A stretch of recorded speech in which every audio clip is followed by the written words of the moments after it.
इतनी रात गए किसका फोन आया होगा? पता नहीं मुझे बेचैनी सी क्यों हो रही है। दाइमा कमरे से बाहर आई। उन्होंने जैसे ही फोन उठाकर सामने से आने वाली आवाज को सुना तो फोन उनके हाथ से नीचे गिर पड़ा। वो कांपती हुई सोफे पर बैठ गई और माथे पर दोनों हाथ रखकर सुबक सबक कर रोने लगी। ऐसा नहीं हो सकता, मालिक और मालकिन तो ठीक ठाक गए थे। ये क्या किया तूने भगवान? कंचन बेबी को मैं कैसे संभालूंगी, कैसे समझाऊंगी उसे?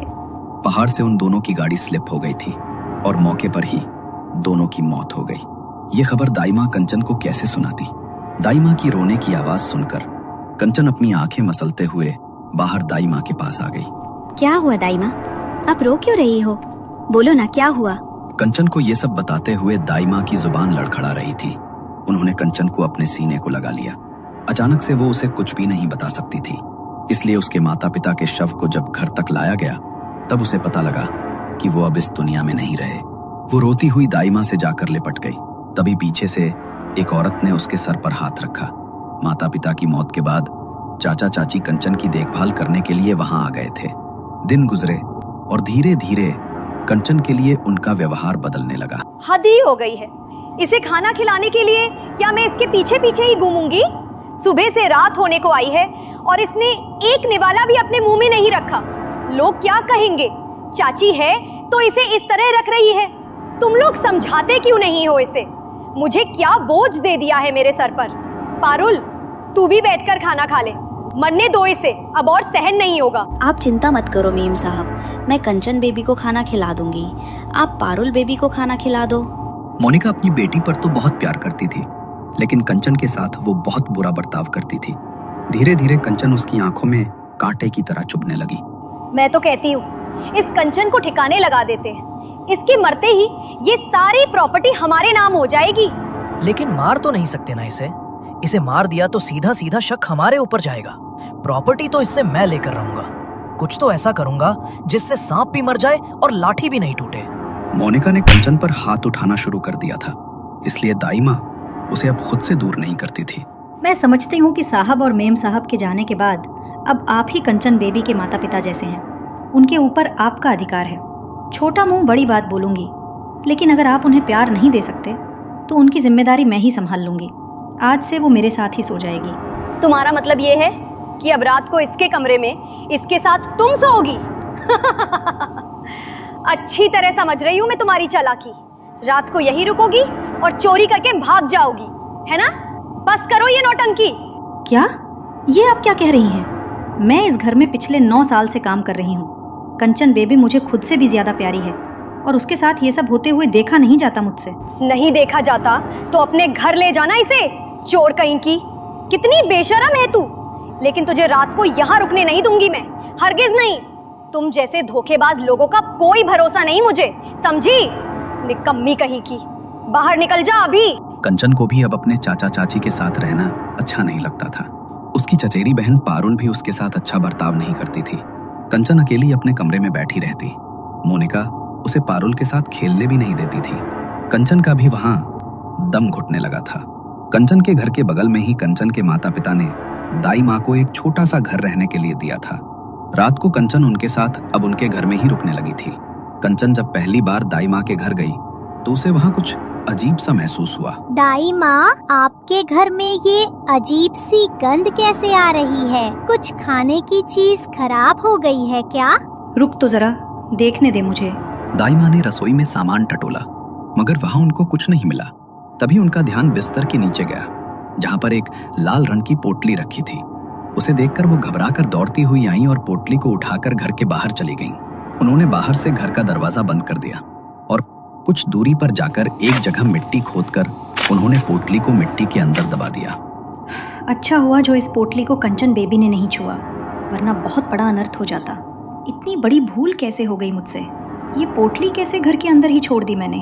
और आज तो अमावस की रात है, बस कुछ अनहोनी न हो जाए। दाई माँ घबराई हुई थी। उस पोटली को मिट्टी में दफनाकर वो वहां से उठकर सीधी सीधी जाने लगी। तभी पीछे से उनके कानों में एक आवाज पड़ी, रुक जा, मुझे भी अपने साथ लेकर चल। उस आवाज को सुनकर उनके पसीने छूट गए। उन्होंने अपने कदमों की रफ्तार बढ़ाई और तेजी से घर की तरफ बढ़ने लगी।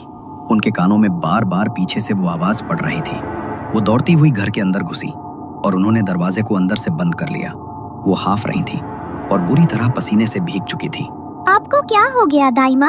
आप इतनी डरी हुई क्यों है? और आपको इतना पसीना क्यों आया हुआ है? कुछ नहीं, तू जा अंदर जाकर सो जा और अभी यहाँ पर मत आना। लेकिन हुआ क्या दाइमा? इससे पहले कि दाइमा आगे कुछ और बोलती, दरवाजे पर किसी ने दस्तक दी। दरवाजे पर आने वाली ठक ठक की वो आवाज धीरे धीरे तेज होने लगी। दाइमा की आंखों में एक अलग ही डर उभर आया था। वो दरवाजे से दूर हटकर पीछे पलंग पर जाकर बैठ गईं। दाइमा, कोई दरवाजा खटखटा रहा है। आप दरवाजा क्यों नहीं खोल रही हैं? मैं दरवाजा खोल दूं? मैंने तुझे बोला ना कि अंदर जा, तो तू अभी तक यहाँ पर क्या कर रही है? अंदर जा और जब तक मैं ना बोलूं तब तक बाहर मत आना। लेकिन दाइमा। बोला ना, जा। दाइमा ने कंचन को अंदर भेज दिया। कुछ देर बाद उन्होंने अंदर जाकर देखा तो कंचन सो चुकी थी। उन्होंने अपने कमरे में सफेद रंग से एक गोल घेरा बनाया और उसमें तिकोने आकारों से एक आकृति उकेरी। उसके बीच में उन्होंने 5 दीपक जलाए और कुछ मंत्रों का उच्चारण करने लगी। कुछ देर बाद बाहर से आने वाली दरवाजा खटखटाने की वो आवाज बिल्कुल बंद हो गई। थोड़ी देर बाद दाइमा ने मंत्रों का उच्चारण रोक दिया और घर के अंदर से दरवाजे पर अपने खून से एक निशान बना दिया। आज तू जैसे तैसे बच गई। आगे से मुझे बहुत ध्यान रखना होगा। इस दलदल में धंसती ही चली जा रही हूँ। काश मैंने ये सब कभी शुरू ही न किया होता। कंचन दूसरे कमरे के दरवाजे से छिपकर ये सब देख रही थी, मगर उसे समझ नहीं आ रहा था कि आखिर दाइमा ने ये सब क्या किया और वो क्या बातें कर रही हैं। मगर धीरे धीरे जैसे कंचन बड़ी हुई तो उसे सब कुछ समझ आने लगा। आज कंचन 18 साल की हो गई थी। घर पर दाइमा ने उसके लिए केक बनाया था, मगर कोई भी उसके बर्थडे के सेलिब्रेशन के लिए खुश नहीं था। कम से कम आज तो आप लोग कंचन बेबी के लिए खुश हो जाओ। बेबी 18 साल की हो गई है आज। मालिक और मालकिन जिंदा होते तो बहुत खुश होते आज के दिन। हाँ, जिंदा होते तो खुश होते, लेकिन जिंदा तो नहीं है ना वो। खुद तो मर गए, लेकिन हमारे सर पर बोझ छोड़कर चले गए इसका। इसकी वजह से अपना सब कुछ छोड़कर यहाँ आना पड़ा हमें। रहने दो दाइमा, और कोई जन्मदिन नहीं मनाना मुझे। इस घर में अब एक भी पल रहती हूँ तो दम घुटता है मेरा। अगर आप लोग यहाँ पर मेरे साथ नहीं रहना चाहते तो आपकी मर्जी है। वैसे भी आज तक कोई ख्याल नहीं रखा है आप लोगों ने मेरा। अपने घर में अपनी दाई माँ के साथ अकेले रह सकती हूँ मैं। अगर जाना चाहें तो जा सकते हैं आप लोग। देखो तो जरा कैसे कैंची की तरह जुबान चल रही है इसकी।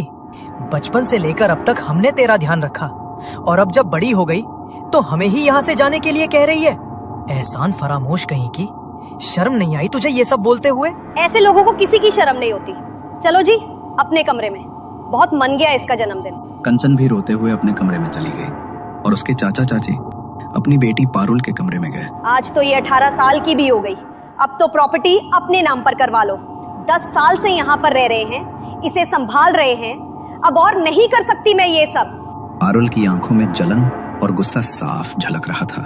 उसने अपने पिता की ओर देखते हुए कहा कि अब इस घर पर उनका हक होना चाहिए।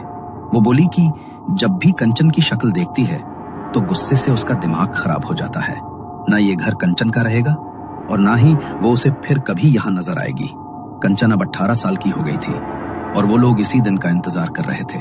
उन्होंने धोखे से प्रॉपर्टी के पेपर्स पर कंचन के सिग्नेचर ले लिए और घर अपने नाम पर करा लिया। ये सब ठीक नहीं किया आप लोगों ने।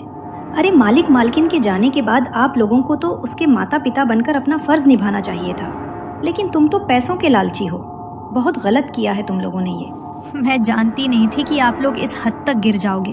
मम्मी पापा की यादों की आखिरी निशानी था ये घर, वो भी छीन लिया मुझसे। लेकिन एक बात याद रखना, मेरे मम्मी पापा के घर से मुझे निकाल रहे हो ना, इस बात का बदला तो मैं लेकर रहूंगी। मेरा हक इस तरह मुझसे कोई नहीं छीन सकता। अभी के अभी बाहर निकल जाए यहाँ से, हरामजादी। तेरा यहाँ एक पल भी सांस लेने का हक नहीं है। ये घर, प्रॉपर्टी, सब कुछ हमारा है। तेरा ये मनहूस चेहरा एक सेकंड भी बर्दाश्त नहीं होता है मुझसे। निकल जा, चली जा यहाँ से। गलती से भी लौटी ना तो पुलिस को बुलाकर तुझे जंजीरों में बांधकर फिकवा दूंगी।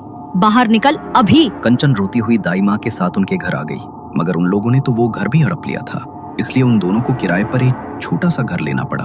दाई माँ, उन लोगों ने मुझसे मेरा सब कुछ छीन लिया। माँ पापा ने जो घर आपको दिया था वो भी छीन लिया। मन तो करता है उन्हें जान से मार डालूं, और मुझे पता है आप ऐसा कर सकती हो।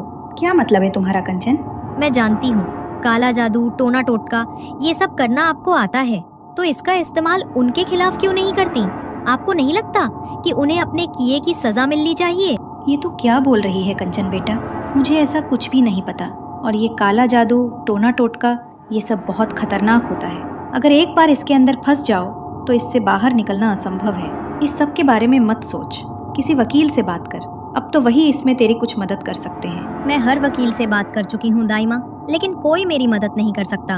और जब वो लोग सीधे रास्ते पर नहीं चल रहे तो हम क्यों सीधे रास्ते पर चलें? मैं जानती हूँ आपको सिद्धियाँ आती हैं।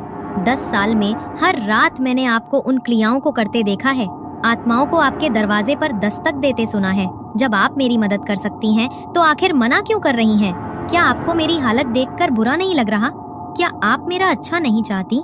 ऐसा नहीं है मेरी बच्ची, मैं तेरा अच्छा चाहती हूँ, इसलिए तुझे इस दलदल में नहीं धकेलना चाहती। काला जादू, टोना टोटका ये सब एक ऐसा दलदल है कि जो भी इसमें फंस जाए बाहर नहीं निकल पाता। मैं पिछले इतने सालों से जो कर रही हूँ वो मेरी मजबूरी है। पछतावा होता है मुझे कि आखिर मैंने ये सब शुरू ही क्यों किया था, और एक बार शुरू किया तो कभी इसे रोक नहीं पाई। इन सब से दूर रहे मेरी बच्ची। दाई ने कंचन की मदद करने से साफ साफ इनकार कर दिया, लेकिन कंचन के हाथ से तो उसका सब कुछ छीन गया था। वो शांत कैसे बैठ सकती थी? एक रात जब दाई माँ गहरी नींद में सो रही थी, कंचन ने उनकी संदूक खोली। उसके भीतर एक काले रंग की पोटली रखी थी। उसने उसे बाहर निकाला और अपने कमरे में ले गई।